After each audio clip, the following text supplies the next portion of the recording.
दोस्तों स्वागत है सभी का exams with MS YouTube channel पर। आज के इस वीडियो में देखने वाले हैं वार्षिक परीक्षा 2023 जीव विज्ञान क्लास 11 बायोलॉजी क्लास 11 का पेपर। ए कोड वाला पेपर देखेंगे। 3 घंटे 15 मिनट का ये पेपर होने वाला है। 70 नंबर का ये पूरा पेपर सॉल्व करना है आपको।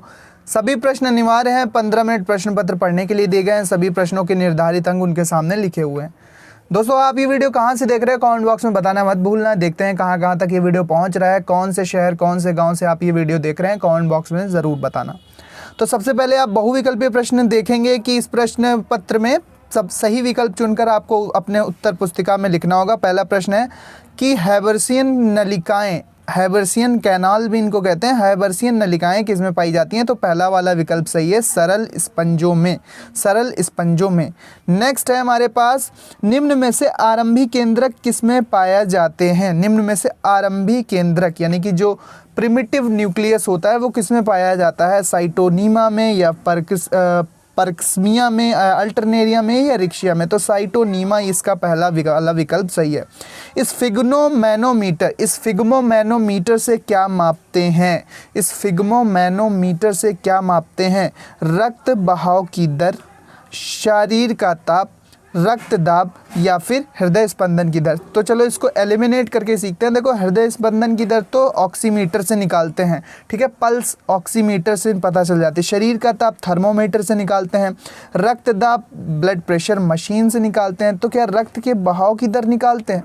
ज़रा कमेंट बॉक्स में आप बताना कि इस फिग्मोमैनोमीटर जो डॉक्टर गले में अपने डालते हैं उस यंत्र को कहते हैं इस फिग्मोमैनोमीटर, उसको आला भी बोलते हैं। तो उससे आप ज़रा बताना कि क्या मापते हैं। शरीर का ताप तो थर्मोमीटर से मापते हैं, हृदय स्पंदन की दर पल्स मीटर से भी पता चल जाती है, रक्त दाब तो बीपी मशीन से पता करते हैं, रक्त के बहाव की दर तो नहीं पता कर सकते इससे। तो इसका सही ऑप्शन दोस्तों ये होना चाहिए, हृदय स्पंदन की दर जो पल्स है वो उससे पता चल जाती है कि तेज़ है या धीमे है, ठीक है, पल्स कैसा है, क्या तेज़ चल रहा होता है अगर हमारा पल्स यानी कि दिल की धड़कनें अगर ज़्यादा होती हैं तो पता चल जाता है इस फिग्मोमैनोमीटर से, अगर कम है तो भी पता चल जाता है। इसके बाद दो अस्थियों को परस्पर जोड़ने वाला ऊतक क्या कहलाता है? दो अस्थियों को परस्पर जोड़ने वाला ऊतक क्या कहलाता है? तो दोस्तों संयोजी ऊतक, तो संयोजी ऊतक तो नहीं होगा, कंडरा इसका सही ऑप्शन बी वाला सही होगा, कंडरा। स्नायु, पेशियां, और पहला ऑप्शन है स्नायु, दूसरा कंडरा, तीसरा पेशियां और डी संयोजी ऊतक। तो कंडरा इसका सही आंसर होना चाहिए। इसके बाद छोटे प्रश्न 2-2 नंबर के, 1-1 नंबर के। प्रेयॉन्स क्या है? आता ही आता है, याद कर लेना। मास्ट कोशिकाओं से स्रावित होने वाले मास्ट कोशिकाओं से स्रावित होने वाले रसायनों के नाम बताइए। तो हिस्टामीन स्रावित होते हैं, हिस्टामीन स्रावित होते हैं। नेक्स्ट हमारे पास सबसे बड़े एक कोशिकीय पादप का नाम लिखिए। एक कोशिकीय सबसे बड़ा जो प्लांट है जो कि यूनिसेलुलर है, एसेलुलर है, उसका नाम बताना है। C4 पौधों के 2 महत्व लिखना है। इसके बाद अमोनिया, यूरिया तथा यूरिक अम्ल में सबसे अधिक विषाक्त पदार्थ कौन सा है? अमोनिया, यूरिया और यूरिक अम्ल में सबसे अधिक विषाक्त पदार्थ दोस्तों यूरिक एसिड होगा, ठीक है। नेक्स्ट है हमारे पास मानव रक्त में पाए जाने वाले श्वसन वर्धक का नाम लिखिए तथा रासायनिक संगठन बताइए। तो श्वसन वर्धक होता है मानव रक्त में हीमोग्लोबिन, जिसको Hb से प्रेजेंट करते हैं। हीमोग्लोबिन इसको Hb से प्रदर्शित कर सकते हैं, जो कि ऑक्सीजन से बाइंड होकर ऑक्सी हीमोग्लोबिन बनाता है, जो कि हमारे शरीर के सभी सेल्स में ऑक्सीजन डिलीवर करता है, ऑक्सीजन का परिवहन करता है, ठीक है। नेक्स्ट अब देखते हैं अंतःश्वसन तथा निःश्वसन में एक प्रमुख अंतर बताइए। ये 2 नंबर का प्रश्न है। अंतःश्वसन तथा निःश्वसन में एक प्रमुख अंतर बताइए। अंतःश्वसन और निःश्वसन में एक प्रमुख अंतर बताना है। नेक्स्ट पेज पे चलते हैं, देखते हैं वहाँ पर कौन से प्रश्न पूछे गए हैं। अगला प्रश्न है हमारे पास 2 नंबर का है ये कि कोशिका विभाजन यानी सेल डिवीजन का नियंत्रण कौन करता है? कोशिका विभाजन पर नियंत्रण कौन करता है बताना है। डीएनए के किसी एक न्यूक्लियोटाइड की संरचना दीजिए। डीएनए के किसी एक न्यूक्लियोटाइड की संरचना दीजिए। इसके बाद हीमोसील पर टिप्पणी कीजिए। हीमोसील क्या होती है उस पर टिप्पणी करना है भाई।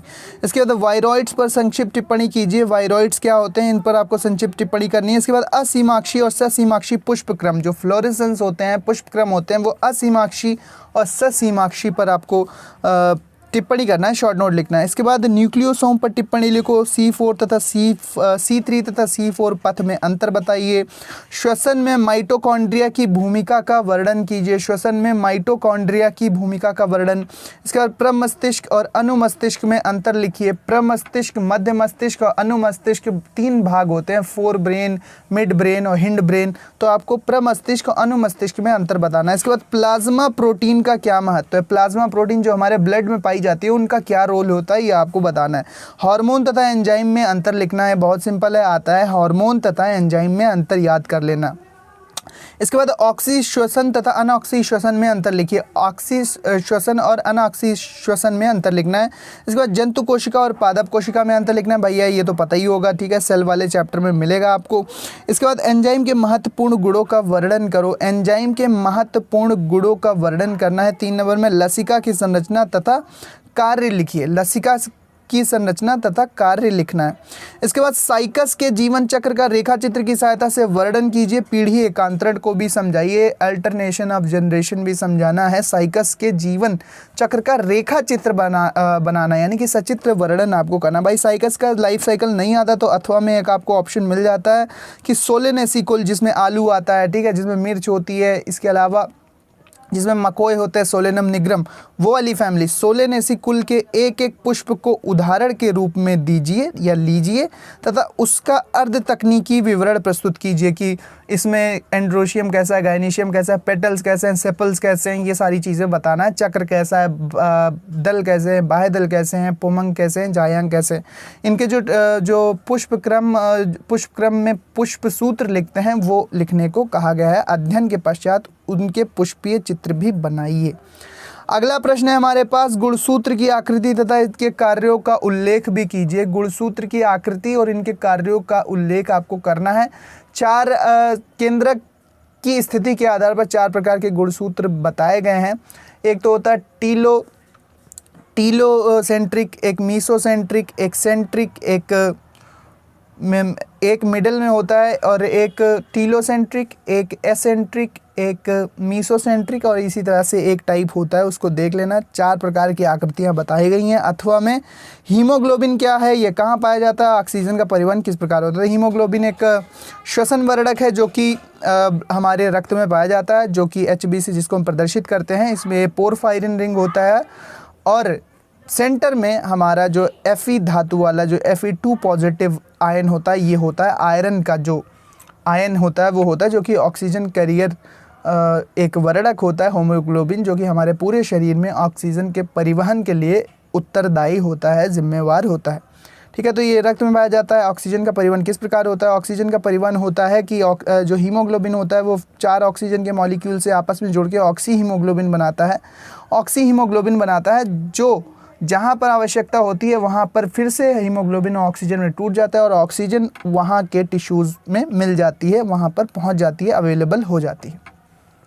इसके बाद एंजाइम क्या है, एंजाइम की संरचना तथा क्रियाविधि का वर्णन कीजिए। एंजाइम क्या होते हैं कि जटिल नाइट्रोजन युक्त कार्बनिक पदार्थ, प्रोटीन होते हैं जो कि हमारे शरीर में होने वाली विभिन्न क्रियाओं, जैव रासायनिक क्रियाओं में भाग लेते हैं, उनको उत्प्रेरित करते हैं। जो काम उत्प्रेरक का होता है रासायनिक अभिक्रियाओं में, वही कार्य एंजाइम का होता है जैव रासायनिक अभिक्रियाओं में। एंजाइम की संरचना क्रियाविधि का वर्णन कीजिए। तो ताला चाबी वाली क्रियाविधि भी आप यहाँ पर बता सकते हैं। ठीक है, एंजाइम स्पेसिफिक होते हैं, विशिष्ट होते हैं एंजाइम, और जो एंजाइम जिस सबस्ट्रेट पर, जिस आधार पदार्थ पर कार्य करता है वो उसी पर करता है। जैसे ट्रिप्सिन है अगर एक एंजाइम, तो वो प्रोटीन पर ही कार्य करेगा। एमाइलेज करेगा तो फिर फैट पर ही करेगा। ठीक है, लाइपेज फैट पर ही करेगा, एमाइलेज कार्बोहाइड्रेट पर ही करेगा। तो ये बात आपको समझना है। टाइलिन भी किस पे, स्टार्च का पाचन ही करेगा। अब टाइलिन जो होगा, जो लार में पाया जाता है एंजाइम, वो प्रोटीन का पाचन नहीं कर सकता। तो जो एंजाइम्स होते हैं वो काफ़ी ज़्यादा स्पेसिफिक होते हैं। नहीं आता ये वाला प्रश्न, अगर नहीं ये वाला प्रश्न आता है तो आप कर सकते हो C4।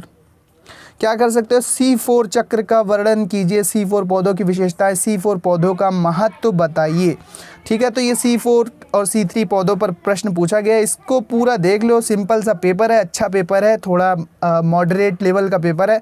सॉल्व कर लेना, आपके एग्ज़ाम में अगर आपका कोड मिलता है तो यही सारे इंपॉर्टेंट क्वेश्चन आएंगे। अगर कोड नहीं भी मिलता है तो ये सारे इंपॉर्टेंट क्वेश्चन रिपीट होने वाले हैं, हर साल फर्स्ट ईयर के बायोलॉजी एग्ज़ाम में आते ही आते हैं। Thanks for watching. इसका PDF आपको हमारे टेलीग्राम चैनल पे मिल जाएगा। टेलीग्राम चैनल का लिंक डिस्क्रिप्शन में। 100% गारंटी नहीं लूँगा मैं कि यही आ जाएगा, लेकिन ज़्यादातर क्वेश्चन इंपॉर्टेंट हैं तो ये ज़्यादातर आने की संभावना है कि आपके एग्ज़ाम में यही सारे प्रश्न पूछे जाएंगे।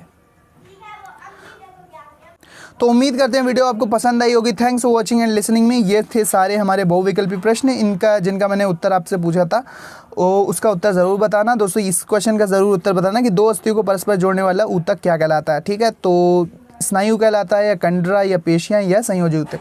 Thanks for watching. मिलते हैं अपने नेक्स्ट वीडियो में। पढ़ते रहिए, आगे बढ़ते रहिए, आपके लिए इसी तरह के इंपॉर्टेंट वीडियोज़ लाता रहूँगा।